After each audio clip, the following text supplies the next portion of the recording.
Olá pessoal, sejam bem-vindos a mais um vídeo. Já pararam para pensar como seria o mundo se todas as previsões sobre o futuro se tornassem realidade? Provavelmente estaríamos a andar de carros voadores e a passar as férias na Lua. A verdade é que o futuro raramente é como o imaginamos. Hoje, vamos fazer uma viagem no tempo para descobrir as maiores e mais hilariantes previsões tecnológicas que simplesmente falharam redondamente. Preparem-se para umas boas gargalhadas. Vamos começar com uma clássica: os carros voadores. Desde os anos 50 que nos prometem que, no futuro, vamos descolar diretamente da nossa garagem. Revistas como a Popular Mechanics enchiam as suas páginas com ilustrações de famílias felizes a sobrevoar o trânsito. O desenho animado Os Jetsons transformou esta ideia num sonho para gerações. Mas, olhem para fora. Onde estão eles? Apesar de existirem protótipos e empresas a trabalhar em táxis aéreos, a complexidade da legislação do espaço aéreo, os custos absurdos e as questões de segurança transformaram este sonho numa miragem tecnológica. A realidade é que o nosso trajeto matinal continua a ser feito sobre rodas, bem assente no chão. Agora vamos falar de algo que talvez alguns de vocês se lembrem: a televisão com cheiro, ou smell vegan. A ideia era simples e, serramos honestos, um pouco estranha. Enquanto assistia a um filme, tubos libertariam odores correspondentes à cena. Imagine sentir o cheiro de relva cortada durante uma cena num jardim, ou de pipocas numa cena de cinema. Em 1960, o filme Scent of Mystery tentou implementar isto. O resultado? Um fiasco. Os cheiros não se dissipavam a tempo, misturavam-se e, por vezes, eram libertados na altura errada. Além disso, muitos espectadores queixaram-se de que os odores eram demasiado artificiais e enjoativos. A ideia literalmente não cheirou bem e foi rapidamente abandonada. Vamos avançar para a era digital com uma previsão que hoje parece inacreditável. Em 1977, Ken Olsen, fundador da Digital Equipment Corporation, uma gigante da computação na época, afirmou: "Não há nenhuma razão para alguém querer ter um computador em casa."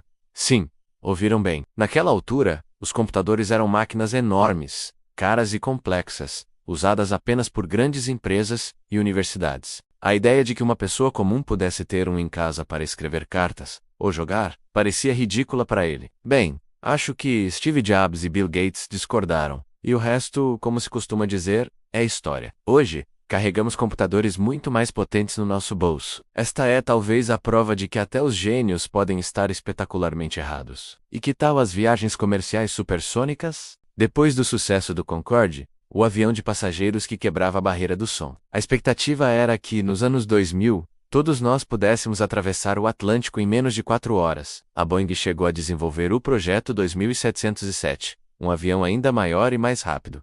O que correu mal? O barulho ensurdecedor do boom sônico tornou os voos sobre terra impraticáveis. Além disso, o consumo de combustível era astronômico, e os custos de manutenção elevadíssimos, o que se traduzia em bilhetes com preços exorbitantes. O trágico acidente com o Concorde em 2000 foi o prego final no caixão desta era. Hoje, voamos mais devagar do que nos anos 70.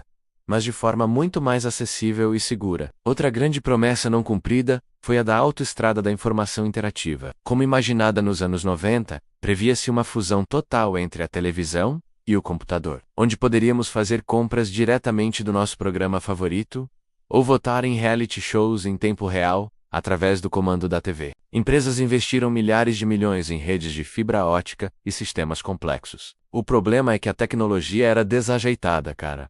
E a internet, como a conhecemos, estava prestes a explodir de uma forma muito mais orgânica e descentralizada. Em vez de uma autoestrada, controlada por grandes corporações, tivemos uma rede caótica e maravilhosa, criada por todos. A visão estava certa, mas a execução estava completamente errada. Lembram-se do Segway? Quando foi lançado em 2001, foi anunciado como uma invenção que iria revolucionar o transporte pessoal e redesenhar as nossas cidades. O inventor, Dean Kamen, estava tão confiante que previu que as cidades seriam construídas à volta do seu veículo de 2 rodas. Mas a realidade foi bem diferente. O Segway era caro, pesado, e as pessoas simplesmente sentiam-se um pouco ridículas a andar nele. Em vez de substituir os carros Torno-C, um veículo de nicho para turistas, em visitas guiadas e seguranças de centros comerciais, foi uma grande inovação tecnológica, sem dúvida, mas que nunca encontrou o seu verdadeiro propósito no cotidiano. Vamos falar sobre comida. Nos anos 60, O futuro da alimentação parecia resumir-se a uma coisa: pílulas. A ideia era que, em vez de cozinhar e comer refeições completas, poderíamos simplesmente engolir uma cápsula com todos os nutrientes necessários. Era a solução perfeita para um mundo apressado e até para astronautas. No entanto, os cientistas e o público em geral rapidamente perceberam uma falha fundamental neste plano. As pessoas gostam de comer. O ato de comer não é apenas sobre nutrição, é uma experiência social, cultural e sensorial. O prazer de saborear diferentes texturas e sabores é algo que uma pílula nunca poderá substituir. Felizmente, esta previsão falhou e ainda podemos desfrutar de um bom prato de comida. E para os fãs de ficção científica, quem não se lembra da promessa da inteligência artificial senciente ao estilo de 2001, Odisseia no Espaço? Nos anos 60 e 70, pioneiros da IA como Marvin Minsky previram que, numa geração, teríamos máquinas com a consciência e a inteligência de um ser humano. Embora a impulso automóvel tenha feito avanços incríveis, especialmente em áreas como o processamento de linguagem e o reconhecimento de padrões, a criação de uma verdadeira consciência artificial continua a ser um desafio monumental. Percebemos que a inteligência é muito mais complexa do que apenas poder de processamento. A previsão não estava totalmente errada, mas o prazo foi, no mínimo, excessivamente otimista. Outra falha notável foi o papel.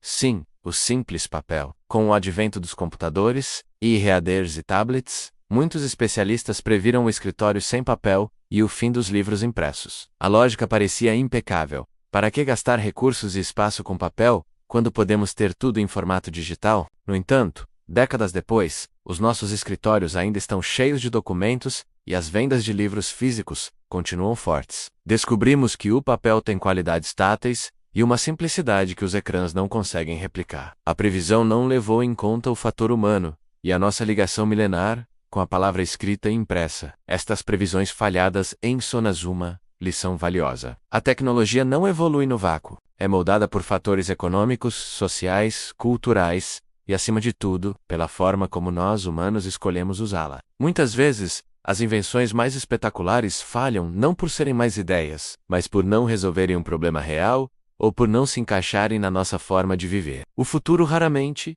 é uma linha reta. É um caminho sinuoso, cheio de desvios inesperados e ideias que, na altura, pareciam geniais, mas que hoje nos fazem sorrir. E vocês lembram-se de alguma outra grande previsão tecnológica que não deu em nada? Deixem aí nos comentários. Eu adoraria ler as vossas sugestões. O futuro continua a ser um livro em branco.